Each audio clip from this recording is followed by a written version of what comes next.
welcome back to my channel. So in today's video, we're going to install the LedBoy Auto Lightning LED. These are H11.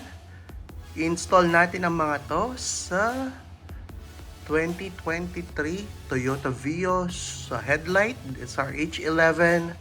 So subukan natin to. Maganda ang mga ilaw na to. So let's check them out. Alright, so ito na yung mga ilaw natin. So these are fanless design. So may braided heatsink sila. And this is the LED controller. And these are heavy. These are actually heavy. Mafe-feel mo yung premium sila. Kasi bigat nila eh. Yeah, solid. So ano to? Cool white, so 6,000 Kelvin temperature nila. So install natin to. Napakaganda. So ang ganda nito ay again braided heatsink, so walang point of failure sa fan. And then yung LED light controller niya is nandito. Ito umiinit to, so just be careful, wag nyong hahawakan basta-basta kasi umiinit ang mga to. Again, LedBoy branded. This is local PH brand, so Philippine brand, LedBoy PH. Follow nyo sa Facebook if you want to order. I'll put the link on the description.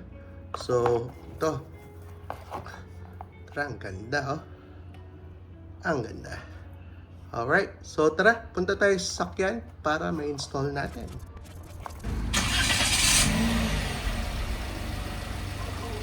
Headlight, yeah. Naka-high beam ka ba? Ay, hindi. Okay. Okay, yan. Ayan. Stock halogen. Vios. 2023 Vios. Alright.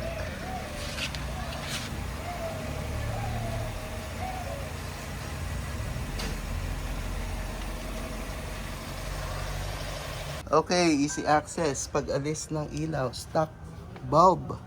Ito lang siya. Ito. So, i-twist lang natin yan. Tapos hilahin.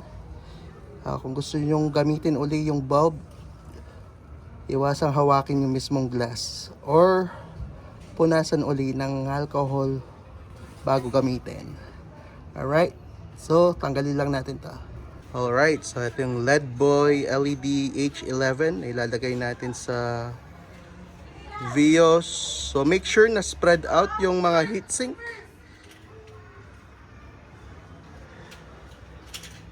Alright. So ilagay lang natin to, then connect natin yung stock harness. Alright, so ayan, na-install natin ang LED na LedBoy sa Vios, 2023 Vios. So make sure yung beam niya is nasa 9 o'clock at 3 o'clock position para maayos yung beam at hindi kayo mabulag sa daan. Ayan, so subukan natin ngayon.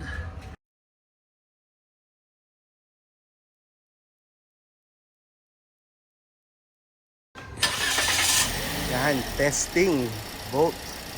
Ayun oh, maliwanag.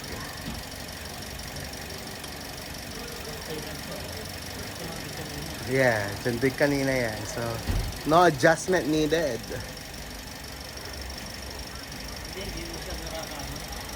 Yeah. Ayos yung beam pattern. Sinisipat pa. Satisfied yan. There you go. So, yan, maganda. Alright. Sige. Find this video helpful, please subscribe. Thank you for watching.